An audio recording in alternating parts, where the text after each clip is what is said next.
Igreja Evangélica Cristo é Vida, a sua cidade refúgio. Então vamos abrir a Bíblia Sagrada, meus irmãos, lá no livro de Gênesis, primeiro livro da Bíblia, capítulo 2, versículo 7. E agora nós caminhamos para os últimos cultos sobre criação versus evolução, sendo que este é o 10º. Esta é a 10ª mensagem sobre o tema criação versus evolução, a mentira versus a verdade. Todos acharam? Gênesis capítulo 2, versículo 7. E diz assim o texto sagrado: Então formou o Senhor Deus ao homem do pó da terra, e lhe soprou nas narinas o fôlego de vida, e o homem passou a ser alma vivente. Versículo 18. Disse mais o Senhor Deus: Não é bom que o homem esteja só, far-lhe-ei uma auxiliadora que lhe seja idônea. Versículo 21. Então o Senhor Deus fez cair pesado sono sobre o homem, e este adormeceu. Tomou uma das suas costelas e fechou o lugar com carne. E a costela que o Senhor Deus tomara ao homem, transformou-a numa mulher e a trouxe. Vamos orar para que o Espírito Santo fale com a igreja nessa noite as coisas profundas de Deus. Oremos ao Senhor Deus agora.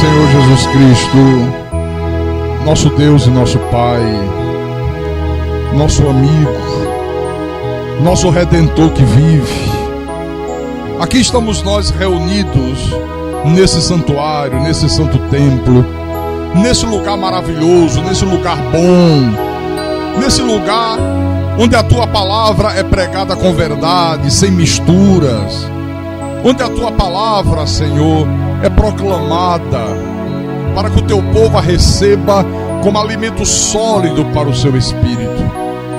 A palavra predestinada de sabedoria, a palavra que o Teu Espírito trouxe para a Tua igreja através de Paulo. E queremos, meu Deus, nessa noite ouvir ainda mais a voz do Espírito Santo. Queremos aprender mais do Senhor, porque o Senhor mesmo disse que importa que os homens nos considerem, a nós que somos cristãos, a nós que somos filhos amados de Deus, como ministros de Cristo e como dispenseiros dos mistérios de Deus, como especialistas da palavra, como expert da palavra. E só é possível disso acontecer se nós crescermos no conhecimento divino, se nós crescermos no conhecimento sagrado. E é o que nós temos nos empenhado, Senhor, ao longo da nossa vida espiritual em graça.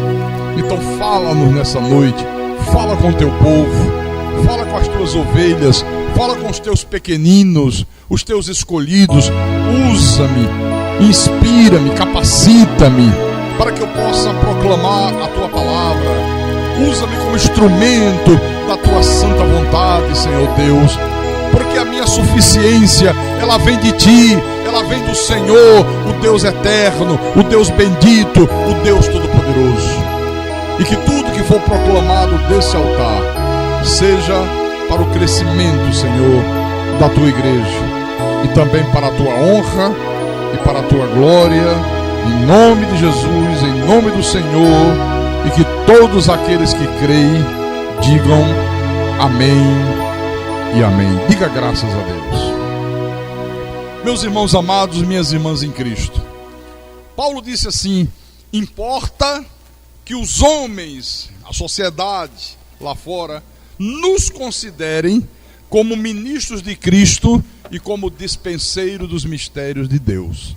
Ora, para que o mundo nos considere ministros de Cristo e dispenseiro dos mistérios de Deus, é absolutamente necessário, é absolutamente imprescindível que nós tenhamos o conhecimento de Deus. Se você não tiver o conhecimento de Deus, nunca que o mundo lá fora vai considerar você dispenseiro de nada, especialista de nada, expert em nada. Só o conhecimento profundo é que capacita você a ser reconhecido pelo mundo dessa maneira. Por que a maioria do povo de Deus não é visto dessa forma? Porque a maioria do povo de Deus não tem conhecimento. E não tem e nem busca o conhecimento. Esse que é o mais grave. Para você ter uma ideia, aqui em Atos dos Apóstolos, capítulo 17, versículo 11, diz que quando Paulo chegou em Bereia, ele percebeu algo interessante. E por isso ficou registrado por Dr. Lucas, aqui no livro de Atos, que diz assim: ora, estes de Bereia, os crentes de Bereia, os cristãos de Bereia, eram mais nobres que os de Tessalônica, pois receberam a palavra com toda a avidez, examinando as escrituras todos os dias, para ver se as coisas eram de fato assim. Por que é que eles eram mais nobres do que os de Tessalônica? Por que razão? Porque eles examinavam as escrituras todos os dias.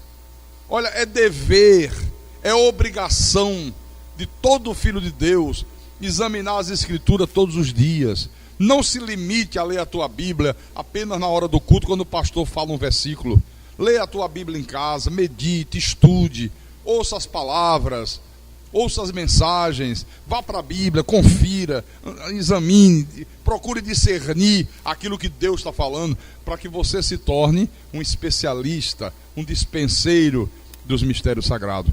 Jesus disse: examinai as escrituras, que é o que nós temos feito aqui continuamente, habitualmente na nossa igreja. Amém? Nessa série de mensagens que eu tenho trazido à igreja sobre criação e evolução, eu falei que a teoria da evolução, ela é hoje amplamente aceita pela maioria da sociedade. Eu falei que ela é ensinada nas escolas, ela é ensinada nas faculdades. Hoje pela manhã, tão logo eu acabei o programa de rádio, aí o meu celular tocou, eu atendi, era uma senhora aqui da igreja. Ela disse: pastor, eu estou ligando para o senhor para pedir uma ajuda. Olha, meu filho está aqui do meu lado, e ele recebeu um trabalho que vai valer pontos para o colégio, para a prova, né? Para ele responder, para ele escrever sobre o Big Bang, a criação do mundo. Para ele escrever sobre a descendência do homem, que o homem descendeu do macaco. Eu disse: qual a idade do seu filho? Ela disse: 12 anos. Ele crê na palavra de Deus, ele vai à igreja. E como é que a gente faz agora, pastor? Eu digo: mande ele responder de acordo com o que está no livro. Se o livro diz que o homem veio do macaco, manda ele dizer: o homem veio do macaco. Mas depois, se o livro diz que todo o universo passou a existir depois de uma explosão cósmica, ou seja, havia o nada explodiu, e eis que estamos todos aí. Manda ele colocar isso lá. Depois ele coloca entre parênteses: mas eu não creio nisso. Eu creio que Deus é o Criador de todas as coisas. Aí manda ele dar uma aula ao professor, mas a resposta tem que ser conforme o livro, senão ele leva um 0. Então você vê que é ensinado mesmo. Amém? Bom, eu quero falar com os amados irmãos nesta noite, já que nós vamos, nesses últimos cultos, falar sobre o dilúvio. Vai levar ainda alguns cultos para a gente fechar essa mensagem.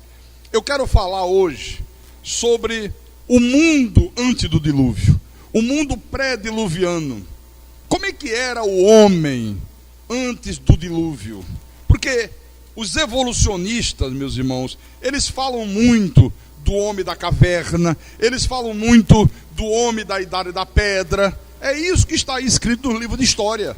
É isso que está escrito no que é ensinado nas escolas, nas faculdades, nas universidades, o homem da idade da pedra, o homem da caverna, o homem sem nenhuma cultura, o homem sem nenhum estudo, o homem praticamente um animal irracional. É isso que se ensina.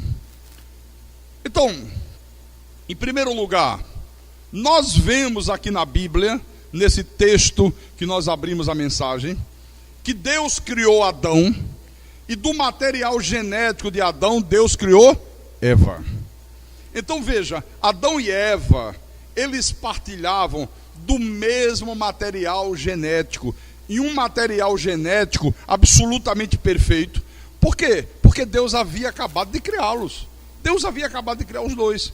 Por isso que naquela época não tinha problema nenhum um irmão casar com a irmã, irmão com irmão. Às vezes pergunta assim, com quem Caim casou? Caim casou ou com uma irmã, ou com uma prima, de segundo grau, terceiro grau, não se sabe. Mas sem dúvida nenhuma que foi assim. Foram se casando, foram se multiplicando, foram povoando a terra, até alguém chegar onde ele estava. Ele casou-se, né? Por isso que não teria problema nenhum de Caim ter se casado com uma irmã, ter se casado com uma prima. Não haveria nenhuma doença genética. Por quê? Porque o material genético criado por Deus ainda não havia sido deteriorado. Estava tudo absolutamente perfeito. Amém? Bom, mas eu quero tratar do homem antes do dilúvio. Mas eu quero tratar primeiro no aspecto da tecnologia. Porque os evolucionistas, eles afirmam categoricamente que o homem primitivo era extremamente primitivo. Para essa gente evolucionista, para esse monte de ateus que estão aí espalhando essas doutrinas, espalhando esses ensinamentos por todo o planeta Terra, o homem primitivo, ele era extremamente ignorante, ele não tinha nenhum discernimento, ele não tinha nenhum desenvolvimento intelectual. Na verdade, para eles, o homem ainda era quase um macaco. Era quase um macaco ainda, não tinha mudado muita coisa ainda, o homem primitivo. Só que a Bíblia Sagrada, meus irmãos, ela nos dá um contexto completamente diferente disso. Você vê, por exemplo, o caso de Adão. Adão teve a capacidade de dar nome a todos os animais num único dia. Adão não tinha computador, Adão não tinha laptop, Adão não tinha uma câmera digital, ele não tinha a ferramenta do Google para fazer uma pesquisa, né? E de repente receber lá milhões de informações. Não tinha nada disso, absolutamente nada disso. E no único dia ele deu nome a todos os animais. Agora, vocês assim, Adão deu nome a todos os animais. Vamos entender isso. Olha, irmãos, dar nome aos animais não era uma coisa aleatória. Não era olhar para o animal, eu acho que isso aqui vai se chamar leão, eu acho que isso aqui vai se chamar onça, eu acho que isso aqui vai se chamar elefante. Não. Dar nome a cada animal era classificar cada animal daquele segundo aquilo que o animal fazia. É diferente. Vou dar um exemplo. Hipopótamo, o nome de um animal. A palavra hipopótamo, ela é formada por duas palavrinhas gregas, hipo e tamos. Ou seja, rio e cavalo. Hipo e tamo, rio e cavalo. Então você tem o quê? Cavalo d'água. Ou seja, um animal que vive dentro d'água, né? Esse é o sentido dessa palavra, que parece um cavalo. Por isso que ele é chamado de hipopótamo, um cavalo d'água. Então não era dar o nome aleatoriamente. Então é muito interessante essa análise da humanidade antes do dilúvio. Muito interessante, nós precisamos conhecer isso. Abra, por favor, em Gênesis capítulo 4. Gênesis 4, versículo 17. Então diz assim: e coabitou Caim com sua mulher, ela concebeu e deu à luz a Enoque. Caim edificou uma cidade e lhe chamou Enoque, o nome de seu filho. Olha, estudar a descendência de Caim é uma coisa maravilhosa. É uma coisa simplesmente fantástica. Porque Caim, ele foi o segundo depois de Adão. Ele foi o primeiro assassino da história da humanidade. E ele saiu dali e pouco tempo depois edificou uma cidade. Construiu uma cidade. Aqui no versículo 18, olha. Diz assim: a Enoque nasceu-lhe Irade. Irade gerou a Meujael. Meujael a Metusael. E Metusael a Lameque. Lameque tomou para si 2 esposas. O nome de uma era Ada, a outra se chamava Zilá. Então agora na descendência de Caim aqui, aparece um homem chamado Lameque, que foi o 7º depois de Adão. O 7º depois de Adão. E a história desse homem aqui, irmãos, é muito interessante, porque Lameque foi o primeiro bígamo da história.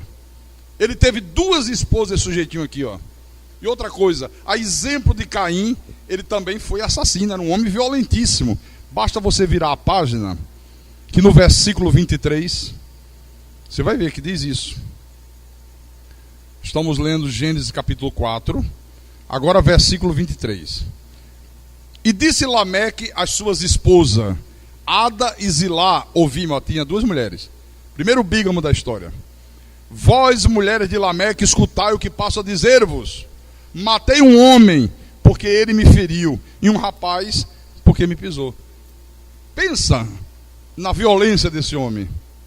Matei um homem porque me feriu, me arranhou com alguma coisa. E matei um rapaz porque me pisou. Pisou no meu pé, tirei logo a vida do sujeito. Olha como é que era esse cara aqui.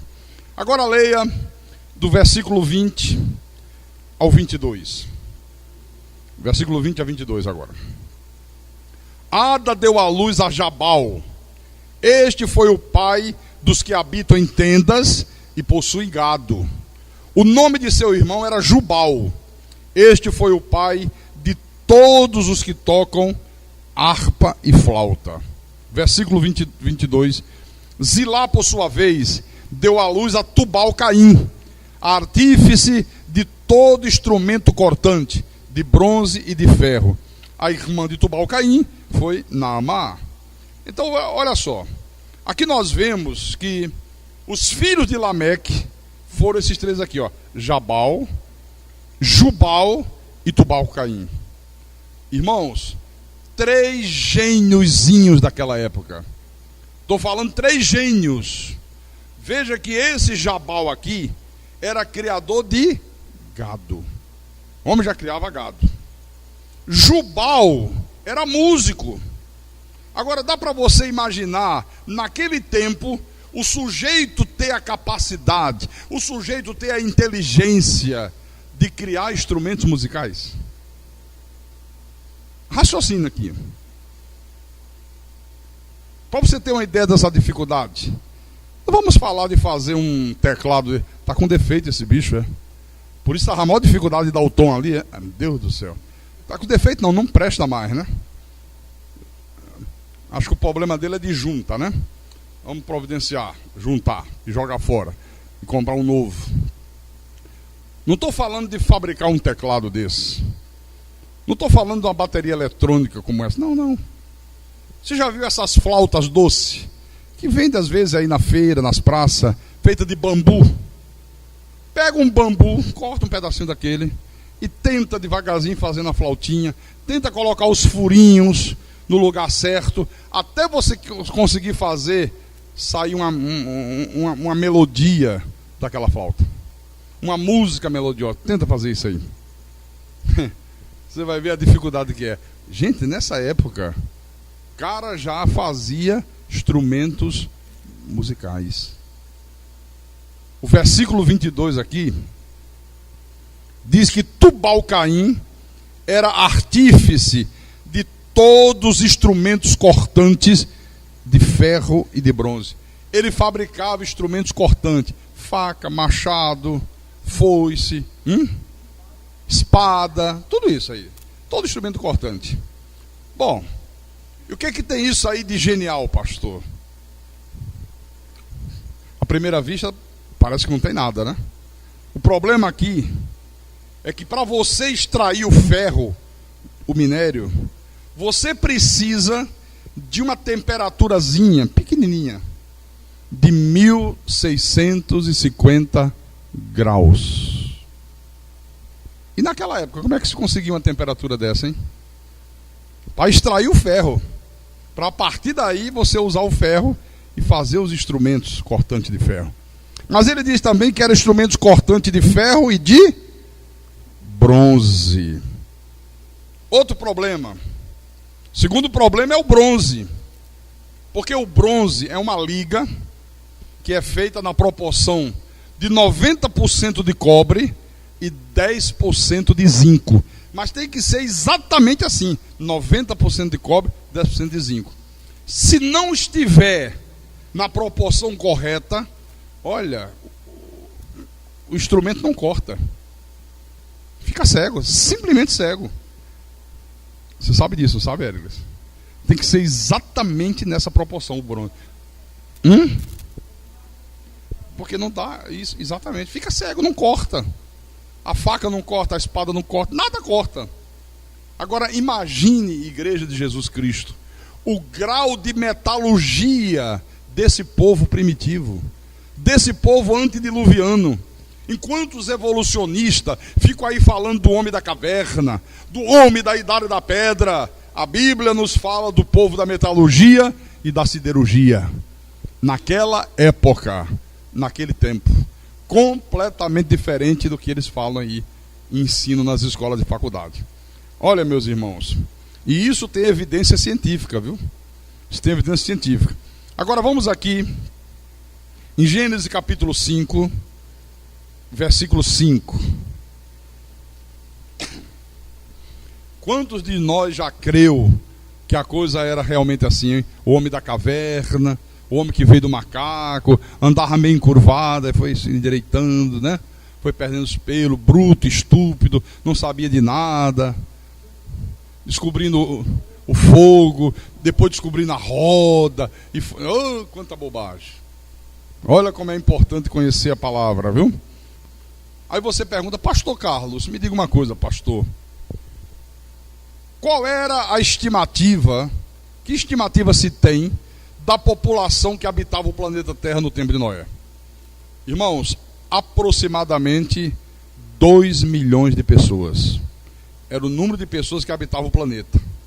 Agora você sabe o que é que eu acho interessante? 2 milhões de pessoas.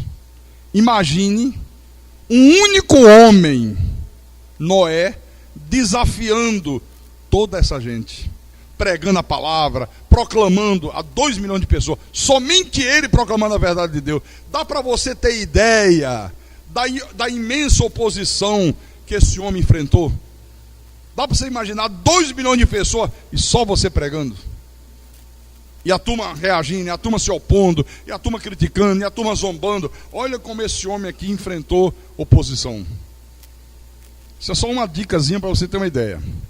Mas agora, vamos ver outros aspectos interessantíssimos desse povo antediluviano. Por exemplo, antes do dilúvio, o homem vivia muito, vivia bastante. Aqui, ó, Gênesis capítulo 6, versículo 3. Olha o que diz. Gênesis capítulo 6, versículo 3. Então disse o Senhor: o meu espírito não agirá para sempre no homem, pois este é carnal, e os seus dias serão 120 anos. Deus disse: olha, depois do dilúvio, o homem vai viver só 120 anos. Só 120 anos. Acabou essa história de viver 900 anos, 800 anos, acabou. Vai viver 120 anos. Quer dizer que antes do dilúvio, eles viviam muito tempo. Dá para você imaginar Dona Jô, a senhora vivendo 950 anos? A senhora está com quase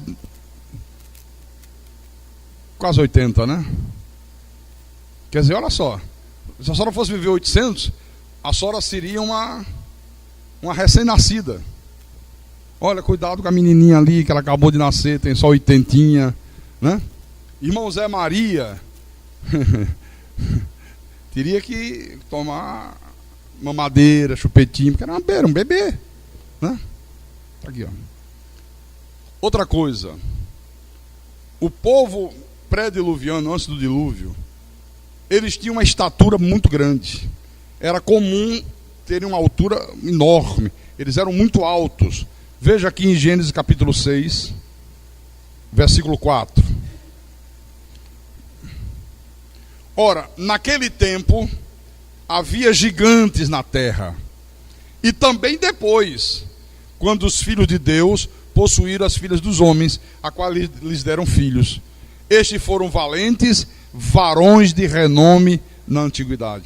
Então havia gigante, homem de grande estatura, era comum isso aqui, e eles eram homens valentes e de renome, viu? Naquela época antediluviana. Terceiro lugar, eram homens extremamente depravados.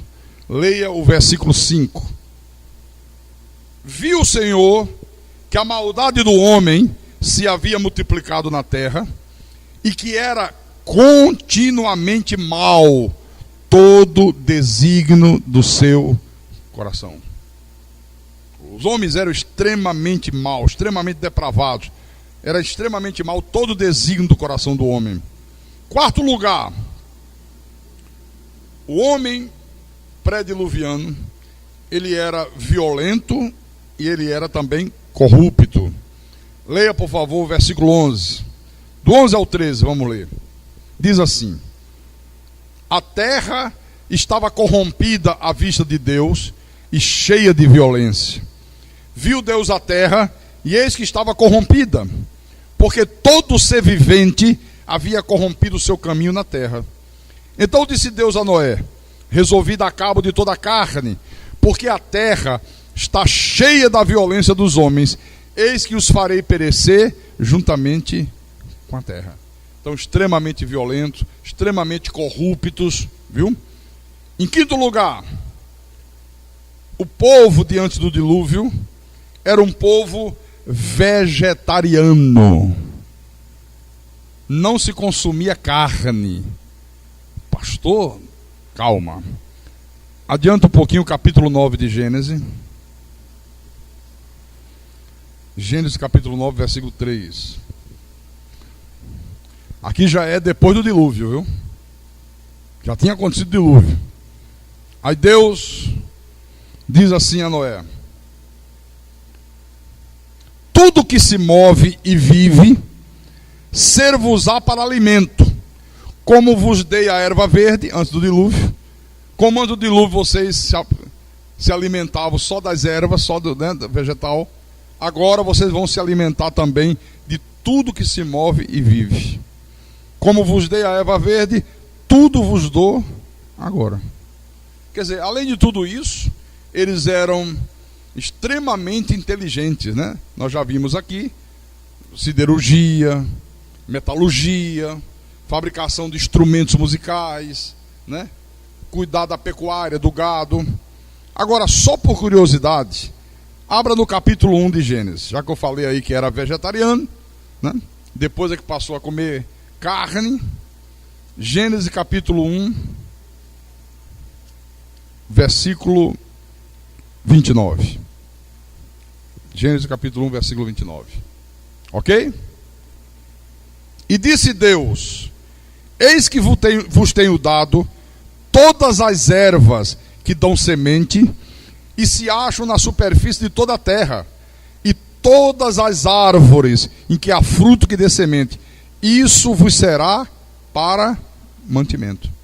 Deus não falou nada de comer uma carne de sol suculenta. Deus não falou nada de ir ali no carneiro do Ordones, comer um baião de 2, com uma picanha. Não, Deus não falou nada. Ele não falou de comer uma peixada de pargo, não. Falou nada disso. Isso vocês vão se alimentar de erva e de frutas. Está aqui. Versículo 30. Tem mais. E a todos os animais da terra, e a todas as aves dos céus, e a todos os répteis da terra, em que há fôlego de vida, toda a erva verde lhe será para mantimento, e assim se fez. Olha, só havia animais herbívoros, não havia animais carnívoros. Por isso, quando a Bíblia fala do novo céu e da nova terra, volta a ser como era aqui. Por isso que o animal não fará mais mal ao homem. O leão não vai olhar assim para o homem, oh, coisa gostosa, deixa eu dar logo uma dentada nele aí. Não. Ele vai voltar a comer erva como era. Ele vai voltar a ser herbívoro, como era no princípio. Só havia animais, todos os animais eram herbívoros. Interessante isso, não é? Amém? Bom, agora vamos ver alguns aspectos socioeconômicos do povo antediluviano, do povo de antes do dilúvio. Por exemplo, a Bíblia fala da pecuária, já naquele tempo. Gênesis capítulo 4. Pecuária é a produção de leite, de ovos, verduras, a agropecuária, né? Então, Gênesis capítulo 4, versículo 2 em diante. Depois deu à luz a Abel, seu irmão. Abel foi pastor de ovelhas. Olha a pecuária aí. Abel cuidava das ovelhas. Tinha rebanhos de animais, né? E Caim lavrador. Caim plantava lá suas verduras. Aconteceu que nos fins de uns tempos trouxe Caim do fruto da terra uma oferta ao Senhor. Abel, por sua vez, trouxe das primícias do seu rebanho e da gordura deste. Agradou-se o Senhor de Abel e da sua oferta. Então olha aqui, ó, a agropecuária já se produzia leite, ovos, verduras. E é interessante, né, que quando Abel foi levar uma oferta para Deus, ele levou das primícias do seu rebanho, dos primeiros frutos e da gordura deste. O que é que significa da gordura deste? O animal mais precioso. O animal que, se ele fosse vender no mercado, seria o animal que ele mais obteria dinheiro, que ele venderia por maior preço. Esse aí não vai ser vendido, esse aí separa. Seu Abel, você vai fazer o que com esse animal? Ele é muito bonito, se levar no mercado, vai valer R$1.000 essa ovelha.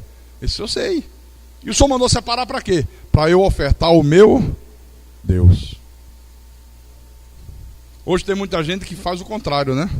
Esse é o melhor? Não, esse manda lá para casa. E essa ovelhinha aí, raquítica, não, essa nasceu doente. Ah, me dá aqui que eu vou levar para a igreja. Que foi o que Caim fez. Por isso que Deus rejeitou Caim, porque Deus sabia que ele era da semente da perdição, ele era filho do diabo. Mas Deus também não se agradou da oferta de Caim, porque ele não teve o cuidado de separar o melhor para Deus. Olha, tudo que você for ofertar a Deus, tenha o cuidado de ofertar o melhor para Deus. Seja a tua oferta, seja o teu dinheiro, seja o teu tempo, seja o teu talento em qualquer área. Dê para Deus o melhor que você tenha. Ele não teve esse cuidado. Você lembra que nós fomos ontem ali no supermercado? Você viu eu comprando verduras? Aí eu fui comprar quiabo. Aí eu perguntei para ele, acho que você conhecia quiabo? Conhecia, mas não sabia escolher, né? Eu digo, você sabe comprar quiabo? Ele disse, não. Você sabe como é que se escolhe o quiabo? Talvez o quiabo está bom, se o quiabo não está bom. Eu disse, não. Eu digo, olha só, você pega o quiabo, aí pega aquela pontinha dele, vai...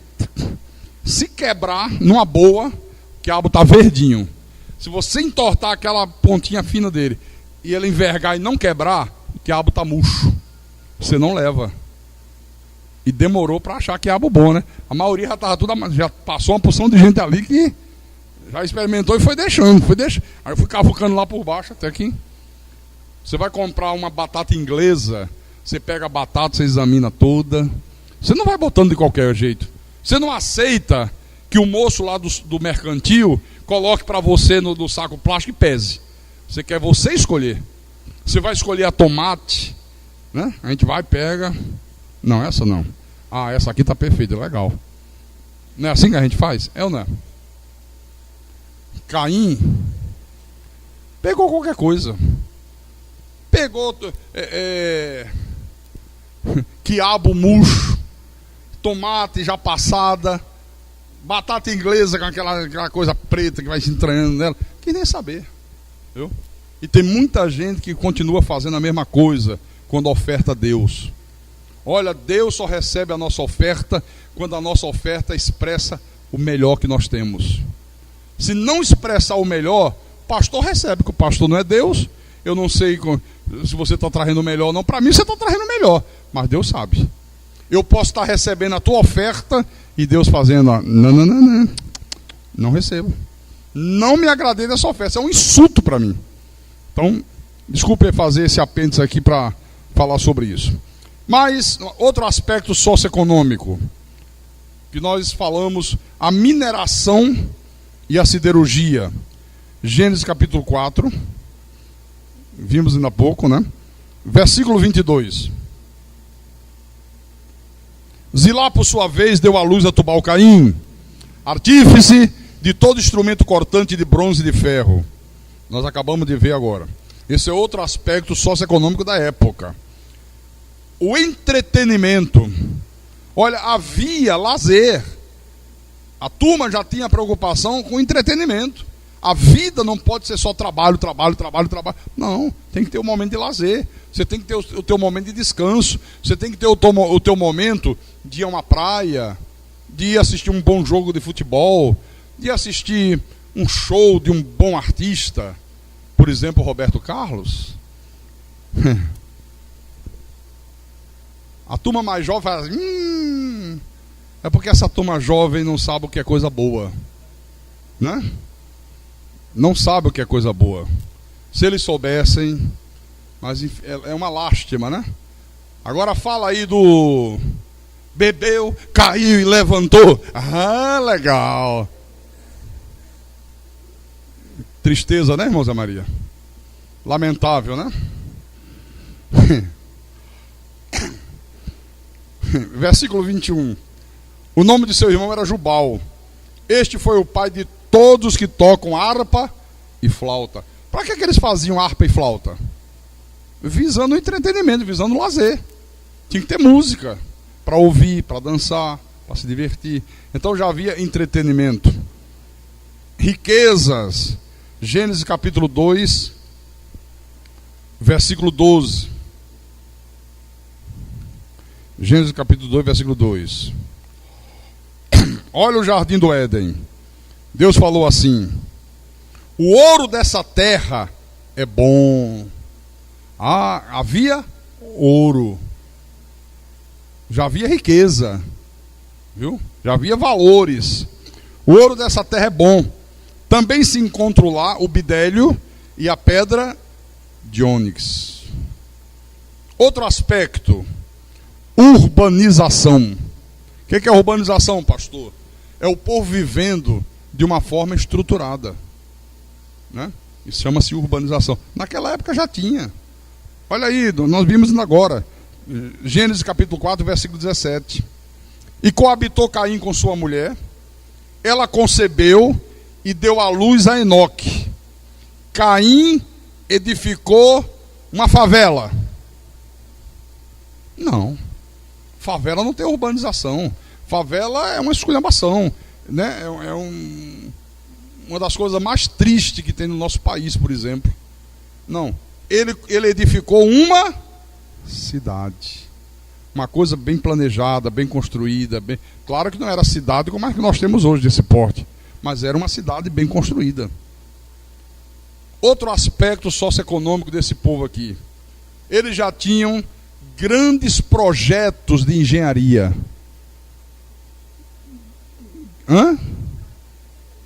Grandes projetos de engenharia. Quer dizer, era um povo que pensava, era um povo que projetava, era um povo que fazia coisas. Onde é que está isso, pastor? Gênesis 6.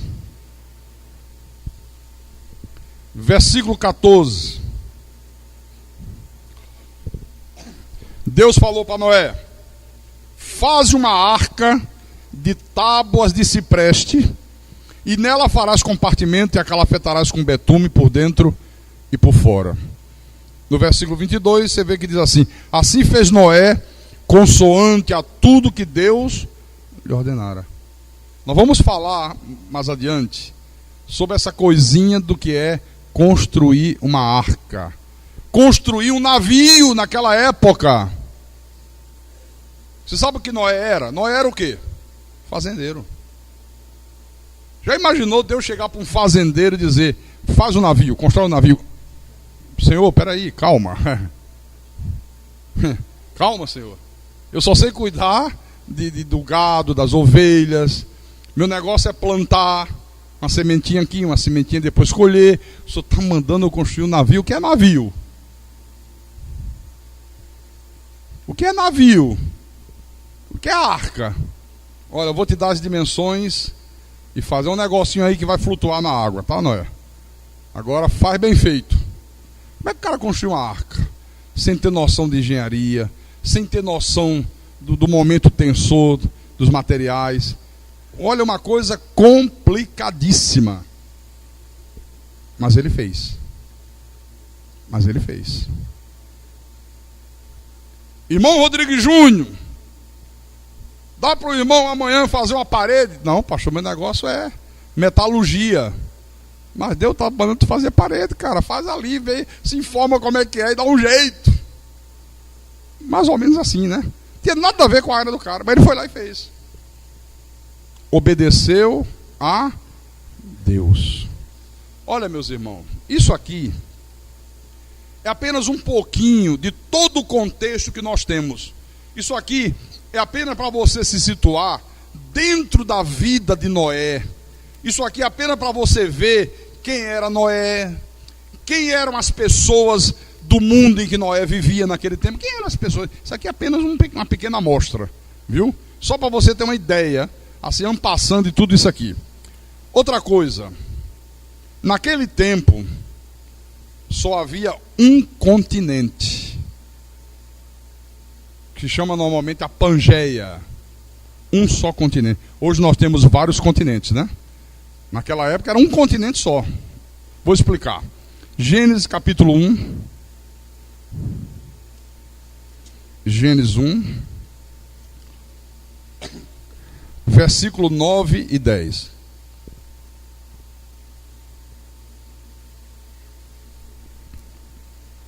Disse também Deus: ajuntem-se as águas debaixo dos céus num só lugar, e apareça a porção seca.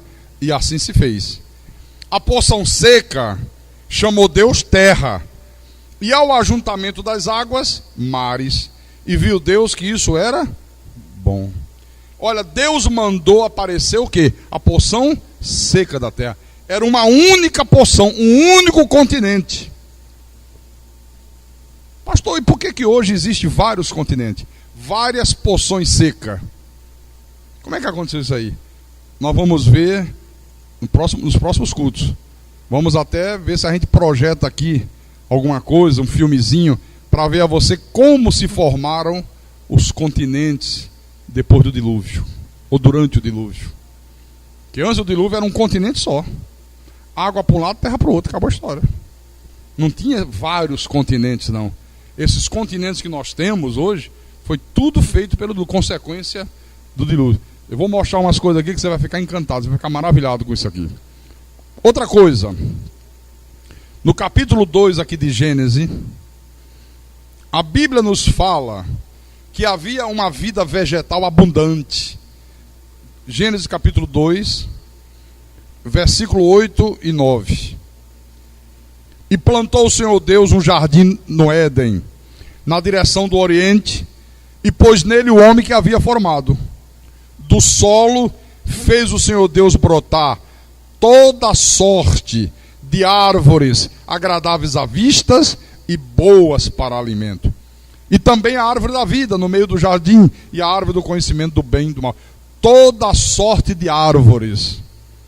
Quer dizer que havia árvores em abundância, né? Mas havia também abundância de vida animal. Vamos lá no capítulo 7 de Gênesis. Gênesis capítulo 7. Eu estava fazendo uma consulta com um médico lá em Natal, que eu já conheço ele há algum tempo, é um dos melhores médicos do Brasil, Dr. Eudes Godoy.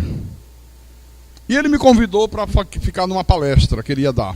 E eu fiquei na palestra. Aí, determinada hora, ele estava palestrando lá para os pacientes dele. Ele é um médico que faz cirurgia por videolaparoscopia, né? Opera sem abrir o abdômen. E ele faz vários tipos de cirurgia, inclusive a gastroplastia. Aí ele começou a explicar para os pacientes que hoje muita gente engorda porque na época primitiva, no tempo da Idade da Pedra, então o homem comia coisas duras, os dentes eram grandes, presos. Eu digo, Deus do céu. À medida que o homem foi evoluindo, aí os alimentos foram melhorando, foi refinando. Você vê que hoje a gente quase não mastiga, é tudo, né, mastigável já de fábrica e tal, não sei o quê.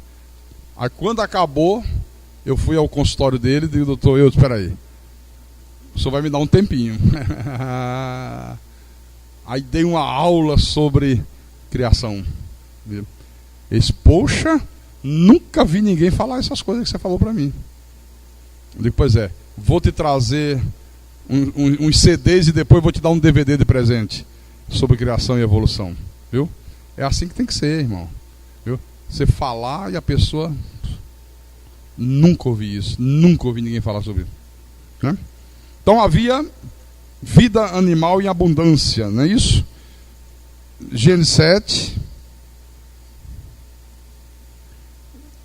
versículo 1. Disse o Senhor a Noé: entra na arca, tu e toda a tua casa, porque reconheço que tens sido justo diante de mim no meio desta geração. De todo animal limpo levarás contigo 7 pares, o macho e sua fêmea. Mas dos animais imundos, 1 par, o macho e sua fêmea. Também das aves dos céus, 7 pares, macho e fêmea, para se conservar a semente sobre a face da terra. Versículo 8 e 9. Dos animais limpos e dos animais imundos e das aves e de todo réptil sobre a terra, entraram para Noé na arca, de 2 em 2, macho e fêmea, como Deus lhe ordenara. Pastor, como é que coube toda essa bicharada aí dentro de uma arca? Como é que conviveu todo mundo junto? Imagina, leão, tigre, onça, rinoceronte, girafa com aquele pescoção, macaco, gato, dinossauro. Como é que conviveu isso aí, pastor? Como é que foi? Como é que coube tudo isso, pastor?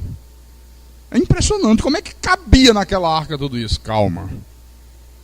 Não vamos saber tudo isso. Pastor, como é que Noé teve alimentos para alimentar toda essa bicharada? Durante 1 ano. Porque o dilúvio no durou 1 ano. Né? Flutuando em cima das águas durante 1 ano. Então vamos ver isso aqui. Como é que foi isso, pastor? Calma que a gente vai chegar lá. Vamos chegar lá. Versículo 13 em diante. Nesse mesmo dia, entraram na arca Noé, seus filhos, Sem, Cã e Jafé, sua mulher e as mulheres de seus filhos. Eles e todos os animais, segundo as suas espécies. Todo o gado, segundo as suas espécies. Todos os répteis que rastejam sobre a terra, segundo as suas espécies. Pastor, e a cobra não saiu picando os outros animais, não, matando todo mundo na arca? Calma. Acabei de falar ainda há pouco que todos os animais eram herbívoros. Todas as aves segundo as suas espécies, todos os pássaros e tudo que tem asa. Versículo 15. De toda a carne em que havia fôlego de vida, entraram de 2 em 2 para Noé na arca. Eram macho e fêmea os que entraram de toda a carne, como Deus lhe havia ordenado. E o Senhor fechou a porta após ele. Interessante, não é? Outra coisa, não chovia sobre a terra naquele tempo. Antes do dilúvio, não chovia. Nunca tinha chovido na terra. Nunca. Deixa eu mostrar aqui para você uma coisa. Gênesis capítulo 2, versículos 5 e 6. Olha só. Não havia ainda nenhuma planta do campo na terra, pois ainda nenhuma erva do campo havia brotado, porque o Senhor Deus não fizera chover sobre a terra, e também não havia homem para lavrar o solo. Mas uma neblina subia da terra e regava toda a superfície do solo. Quer dizer que havia um extenso sistema hidrológico que abrangia todo o planeta. Está aqui, ó. Havia uma neblina que toda manhã aparecia e regava a terra. Uma neblina que subia da própria terra e regava a terra. Aliás, o método melhor de se regar uma plantação é esse: antes do sol nascer. A pessoa vai lá, você tem um jardim em casa, tem lá plantas rosa, uma grama verdinha, quer cuidar, quer regar, regue cedo, antes do sol nascer com força, antes do sol estar com toda a sua força. Você rega cedinho. A água que você joga é totalmente absorvida pela terra. Tem gente que vai regar o jardim meio-dia, acorda às 11h30, eita, o jardim, pega a mangueira. Isso é um crime contra as plantas. Primeiro que joga lá a água, antes dela ser absorvida pela terra, a maioria já evapora pelo calor do sol. Então, está aqui, ó. Antes do dilúvio, irmãos, havia uma uniformidade climática em toda a terra. Um só clima. O clima era igual, qualquer lugar da terra, antes do dilúvio. Era isso aqui. Amém? Bom, mas a hora passa voando, né? Quando a gente fala das coisas de Deus, né? Eu quero terminar fazendo uma pequena biografia de Noé. Quem foi Noé? Noé foi o 10º depois de Adão. Noé, ele nasceu no ano 1056 da criação. Abraão, o nosso pai na fé, tinha 58 anos de idade quando Noé morreu. Quando Noé faleceu, Abraão estava com 58 anos de idade. Noé viveu 950 anos. Olha, esse homem, ele viu até a 10ª geração dos seus filhos. Já pensou isso? A 10ª geração? É até difícil imaginar, né? Como é que seria? Neto, bisneto, tataraneto, pentaneto, hexaneto, heptaneto. Ele viu até a 10ª geração dos filhos dele. Muita gente, né? Olha quantos parentes esse homem tinha. O pai de Noé chamava-se Lameque. Lameque não, Lameque. Mas não é aquele Lameque que eu falei no início, não, é outro Lameque. O avô de Noé chamava-se Metusalém. Noé teve 3 filhos, Sem, Cã e Jafé. E ele tinha como profissão fazendeiro. Ele era fazendeiro. Olha, coisa interessante, viu? Ele viu até a 10ª geração dos filhos. Dá para você ter ideia do número de parentes que Noé tinha? Para ver até a 10ª geração dos filhos, imagina. Era uma parentela, meu irmão, que dava uma fortaleza. Dava um Ceará desse aqui. O que é que tem de interessante nisso, pastor? Muito. Ninguém acreditou na mensagem desse homem. Ninguém deu ouvidos ao que esse homem pregava. Ninguém acreditou na verdade que esse homem proclamava. Por isso, nenhum parente de Noé entrou na arca. Só os 3 filhos e as noras. Mais ninguém. Para você que se sente incomodado, na minha família só eu sou crente, me dá um desânimo. Se você desanimar, você não é de Deus. Ele tinha uma parentela enorme. Ninguém creu. Ninguém deu ouvidos. Ninguém deu a mínima. Ele desanimou. Eles não querem ouvir? Não querem crer? Problema de vocês. Não é? Você está dizendo que vai haver chuva? O que é chuva? O que é chuva? Eu não sei. Mas vai haver chuva. Deus falou que vai haver chuva. Nunca tinha chovido. Rapaz, você crê numa coisa que você nunca nem viu, nem sabe o que é? Creio. Deus falou que vai haver chuva. É uma coisa aí que vai inundar a terra, vai cobrir tudo. E mandou construir essa arca, esse navio é enorme. Ninguém cria. Ele creu. Amém? Então esse homem foi vitorioso, absolutamente vitorioso, porque ele fez tudo aquilo que Deus determinou que ele fizesse, sem se preocupar com a opinião de A, de B ou de C, sem se preocupar com críticas, sem se preocupar com oposição, sem se preocupar se era ele sozinho. Imagina. Eu não me preocupo com quantidade numérica na igreja. Falava isso hoje com alguns irmãos que passaram a tarde comigo aqui. Eu digo, eu não me preocupo. Não me preocupo. Eu me preocupo com qualidades. Eu me preocupo com ovelhas. Pastor Caio Fábio disse assim: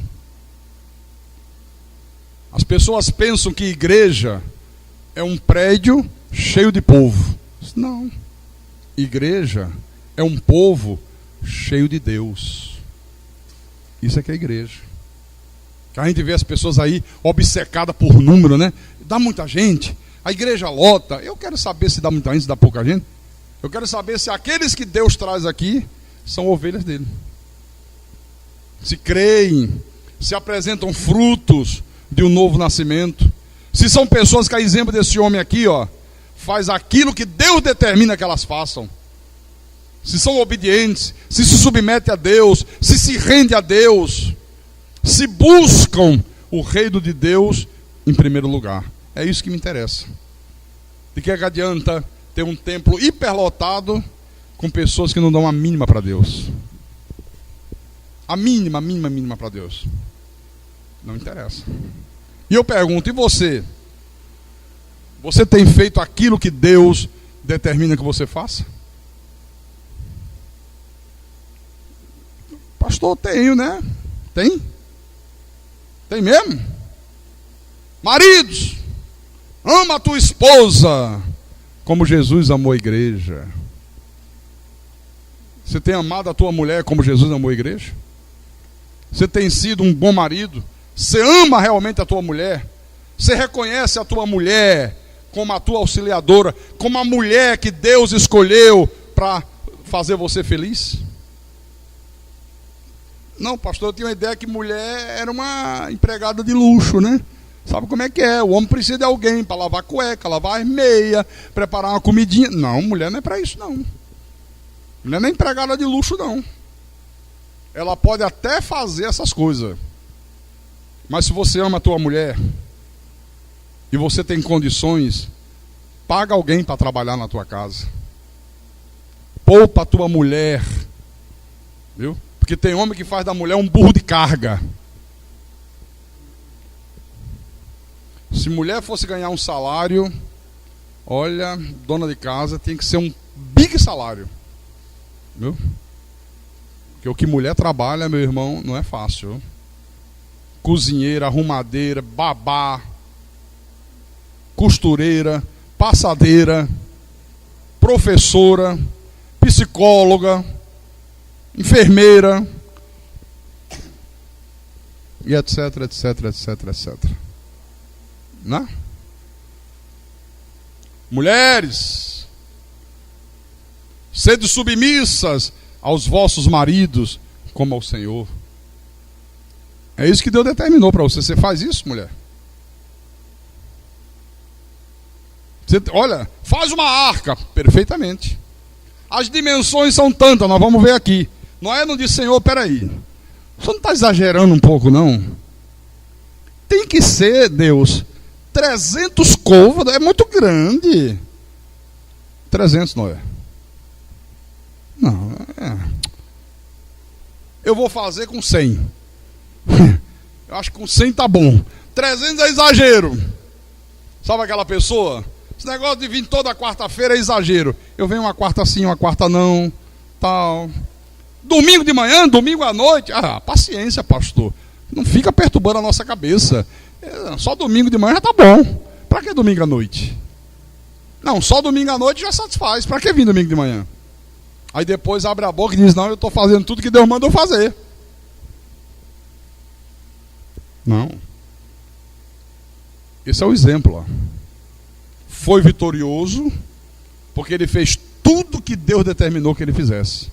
Sem tirar nem pôr. Do jeito que Deus mandou. Do jeito que Deus determinou. Viu? Será que nós temos feito assim, irmãos? Ou temos feito aquilo que dá na nossa cabeça? Aquilo que dá na nossa telha?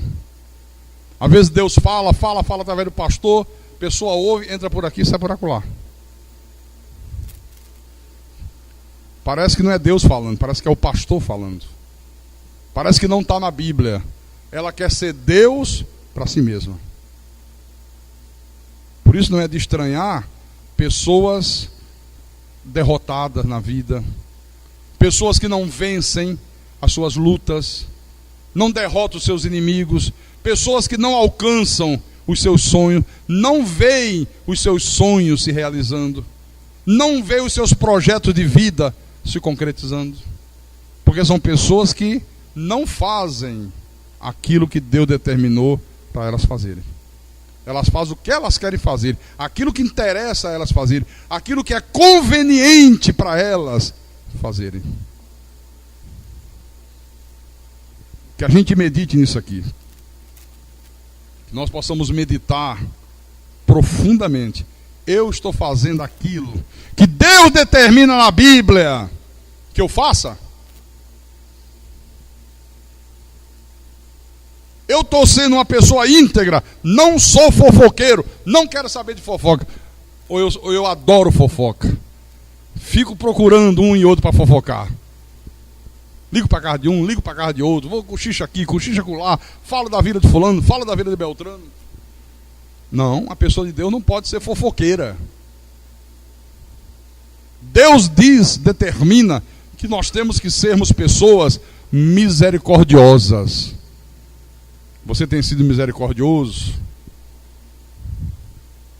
Longânimos, paciência para suportar ofensas. Pastor, aí mexeu no meu ponto fraco. Quando alguém me ofende, olha, eu subo nas tamancas. Quando alguém me ofende, pastor, eu parto para cima. Aí eu racha. É? Mas a Bíblia diz que quem tem o Espírito Santo não é assim, é longânimo. Ele tem paciência para suportar ofensas. Sabe como é que acontece com pessoas que vivem dentro da igreja? Eu falava hoje para vocês lá em cima. A pessoa está na igreja, ajuda, faz isso, faz aquilo. E eu dizia para eles, olha, tem que ter uma visão espiritual. Não basta olhar o serviço, a prestabilidade. O irmão é tão prestativo. Olha, o que precisa o irmão está sempre pronto a dar. Se pedir para o irmão lavar o banheiro, ele lava o banheiro. Se pedir para o irmão chegar cedo, ele chega cedo. Que bênção. Sim, tá bom. Mas e esse irmão prestativo é espiritual? É convertido? Normalmente as pessoas vão pela prestabilidade, não pela espiritualidade. Aí às vezes acontece, sabe o quê? A gente estava discutindo, comentando, por que tem pessoas que saem da igreja, permanecem um tempo, vão embora, mesmo depois de ouvir a palavra, porque às vezes acontece assim, aqueles que a gente sabe que o motivo que eles saíram. Mas tem gente que está na igreja, é super prestativo. Se você contrariar aquela pessoa, ela sai da igreja. Faz tudo. Se um dia contrariar, dê uma exortada mais firme, está pensando o quê? Não veio mais não, vou embora. Entrego minha carteira de membro. Vou embora. Vou para qualquer lugar aí. Uma pessoa assim não é convertida, irmão. Tem nada de conversão nessa pessoa, absolutamente nada. Amém? Domingo tem coisas profundas para a gente falar, viu? Eu quis fazer só esse introito sobre a série de mensagens que a gente vai falar sobre dilúvio. Domingo é que vem coisa tremenda sobre isso. E quem tem ouvidos, que ouça o que o Espírito falou com a igreja nessa noite. Em nome de Jesus Cristo, para a glória do nosso Deus. Vamos ficar de pé. Fique de pé agora, irmãos amados, abençoados, pedras que vivem.